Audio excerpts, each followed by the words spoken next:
नमस्कार, मैं हूं आपके साथ पूर्णिमा मिश्रा। हमारे खास प्रोग्राम क्या कहते हैं नरेंद्र मोदी में आज आपको सुनवाएंगे पीएम मोदी का वो ऐतिहासिक भाषण जो उन्होंने 20 दिसंबर 2013 को उत्तर प्रदेश के वाराणसी में दिया। अपने भाषण में मोदी ने कहा कि हम खोखले वादे करने वालों में से नहीं हैं। देश वादों से ऊब चुका है। देश ने बातें बहुत सुनी हैं, उपदेश भी बहुत सुने हैं और इसीलिए हम वादे नहीं इरादे लेकर आए हैं और हम इरादों को पूरा करने की क्षमता भी रखते हैं। भाइयों बहनों,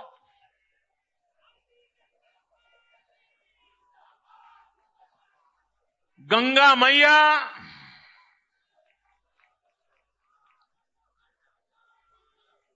जब जब हिंदुस्तान की चर्चा होगी,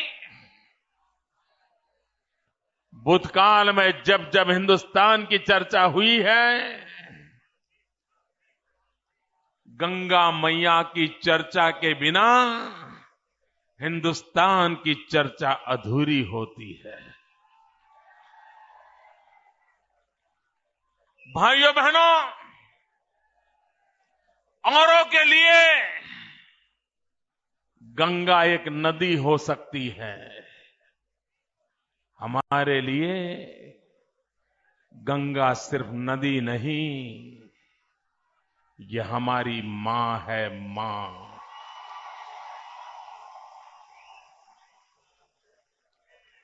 गंगा ये पानी की धारा नहीं है, गंगा ये हमारी संस्कृति की धारा है। भाइयों बहनों,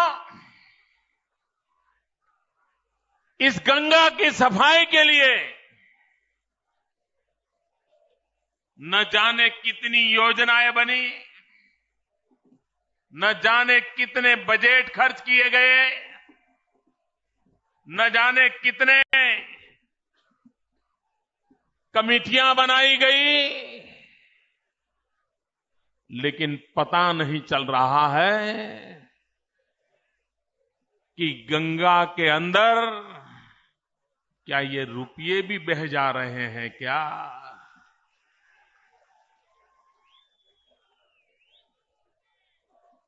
भाइयों बहनों, गंगा का शुद्धिकरण छोड़िए, कम से कम इस धन से, इन योजनाओं से उसमें जो निरंतर गिरावट आ रही है उसको तो रोक पाते। लेकिन भाइयों बहनों, ये नहीं हुआ। यूपीए सरकार ने बड़े उत्साह उमंग के साथ गंगा शुद्धिकरण के लिए एक योजना बनाई, बहुत प्रचार किया, लोगों को भी लगने लगा अब कुछ होगा, भरोसा हुआ, उनको सत्ता पर भी बिठा दिया।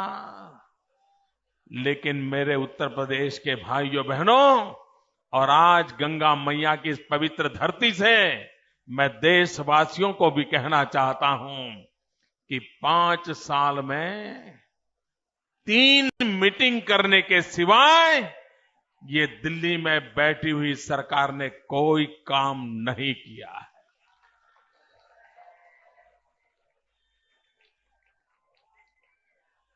मैं दिल्ली की सरकार को आग्रह करता हूं, प्रधानमंत्री जी को आग्रह करता हूं,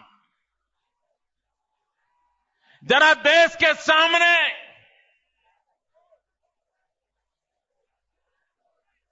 आप बारीकियों के साथ देश की जनता को हिसाब दो, देश की जनता को जवाब दो कि राजीव गांधी के जमाने से गंगा के नाम पर वोट मांगे गए हैं, गंगा शुद्धिकरण के नाम पर देश के सामने आपने अपनी एक नई पहचान बनाने का प्रयास किया है।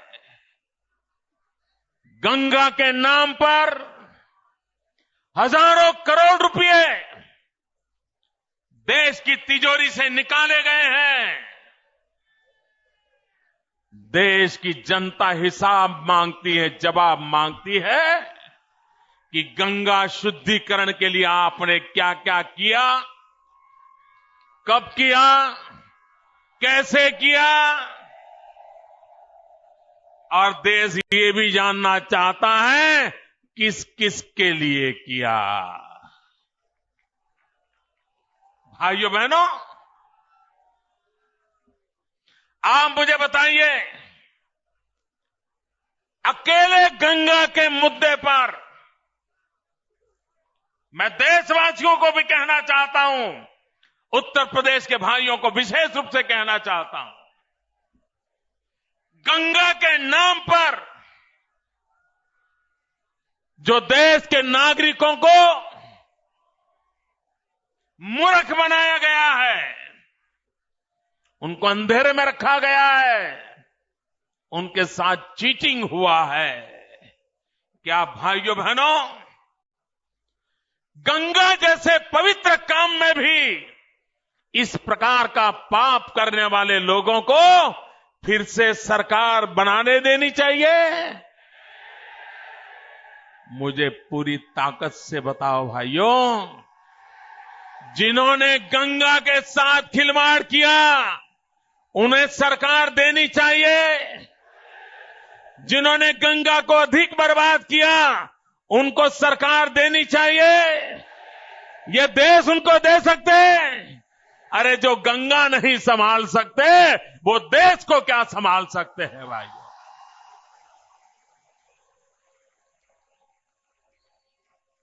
भाइयों बहनों, आप ये गलती मत करना कि गंगा अशुद्ध होने का कारण सिर्फ उत्तर प्रदेश में से जहां से गंगा बह रही है वो इलाका है। मित्रों, गंगा के शुद्धिकरण के लिए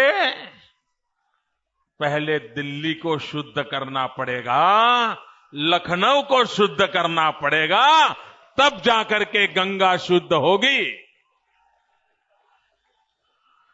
इन लोगों के रहते हुए, इन लोगों के बैठते हुए गंगा के शुद्धिकरण की कोई संभावना नहीं है। आजकल लोग मुझे सवाल पूछते हैं, विशेषकर से जो कांग्रेस को बचाने में लगे हुए हैं, किसी भी हालत में कांग्रेस बची रहे, कांग्रेस बचेगी तो उनकी दुकान चलती रहे। ये कांग्रेस के जो रक्षक है वो आजकल सवाल करते हैं कि मोदी जी ये तो बताओ आप क्या करेंगे, मुझे ऐसा पूछते हैं। कांग्रेस ने तो तबाह कर दिया, बर्बाद कर दिया, आप क्या करेंगे, ये सब पूछते हैं। मैं सिर्फ कहता नहीं हूं, करके दिखाता हूं।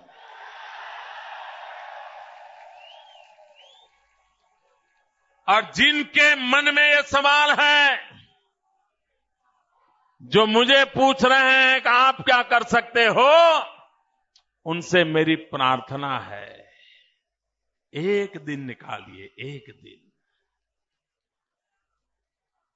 गुजरात आइए,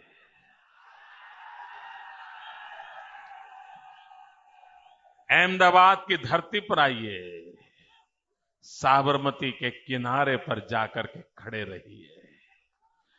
और आज से 10 साल पहले का साबरमती नदी का रूप एक गंदी नाली बन गई थी। महात्मा गांधी के साथ जो साबरमती नदी का नाम जुड़ा था, साबरमती के संत ने कर दिया कमाल। हर गली मोहल्ले में साबरमती की बात होती थी। आजादी के आंदोलन के साथ साबरमती जुड़ी हुई थी, लेकिन वो साबरमती गंदी नाली के सिवा कुछ नहीं बचा था। आज जाकर के देखिए, शहर के बीचों बीच शुद्ध नर्मदा के जल से साबरमती नदी लबालब भरी है और साबरमती बह रही है। भाइयों बहनों, आपको भरोसा है? जरा पूरी ताकत से बताइए, आपको भरोसा है? अगर साबरमती शुद्ध हो सकती है तो गंगा शुद्ध हो सकती है। साबरमती का कल्याण हो सकता है तो गंगा का कल्याण हो सकता है। अगर साबरमती गुजरात का जीवन बदल सकती है तो गंगा हिंदुस्तान का जीवन बदल सकती है। भाइयों बहनों, हम खोखले वादे करने वाले लोग नहीं हैं। और उत्तर प्रदेश के मेरे भाइयों बहनों, मैं आपको विश्वास दिलाने आया हूं, हम वादे नहीं, इरादे लेकर के आए हैं, इरादे लेकर के आए हैं।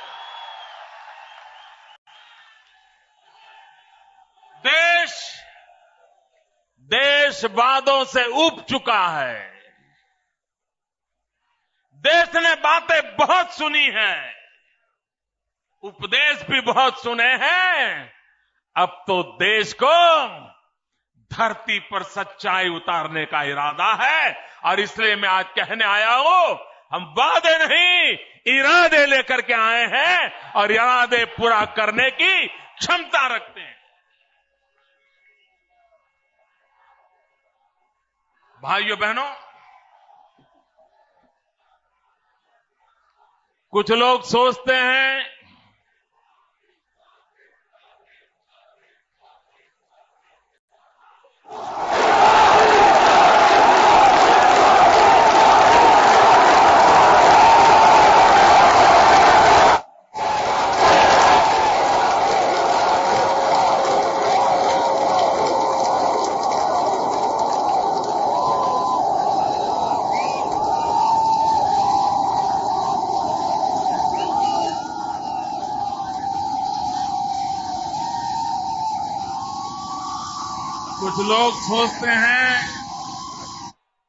कि हिंदुस्तान की राजनीति में उत्तर प्रदेश का महत्व इसलिए है कि उत्तर प्रदेश के बिना किसी दल की सरकार नहीं बन सकती। भाइयों बहनों, ये सोच उत्तर प्रदेश का अपमान है। क्या उत्तर प्रदेश का उपयोग सिर्फ सांसदों का नंबर बढ़ाने के लिए है? क्या उत्तर प्रदेश का उपयोग सरकारें बढ़ाने के लिए है? भाइयों बहनों, मेरी सोच इतनी सीमित नहीं है। सवाल सरकार का नहीं है। अगर हिंदुस्तान को भी स्थिरता चाहिए तो उत्तर प्रदेश के बिना नहीं आ सकती है। अगर हिंदुस्तान को विकास करना है तो उत्तर प्रदेश का विकास हुए बिना हिंदुस्तान का विकास असंभव है। हिंदुस्तान में अगर बेरोजगारी मिटानी है, उत्तर प्रदेश से बेरोजगारी मिटाए बिना हिंदुस्तान की बेरोजगारी मिट नहीं सकती है। अगर हिंदुस्तान भूखा है, अगर उत्तर प्रदेश ये गंगा यमुना के पट, ये अगर हिंदुस्तान का पेट नहीं भरते तो हिंदुस्तान की भूख कभी मिट नहीं सकती है। भाइयों बहनों, उत्तर प्रदेश को सिर्फ सांसदों की संख्या के साथ न जोड़ा जाए। उत्तर प्रदेश भारत का भाग्य विधाता बन सकता है। उत्तर प्रदेश समृद्ध भारत की धरोहर बन सकता है। उत्तर प्रदेश विकास की नई ऊंचाइयों पर ले जाने के लिए एक बड़ा ताकतवर इंजन के रूप में देश के सामने उभर सकता है।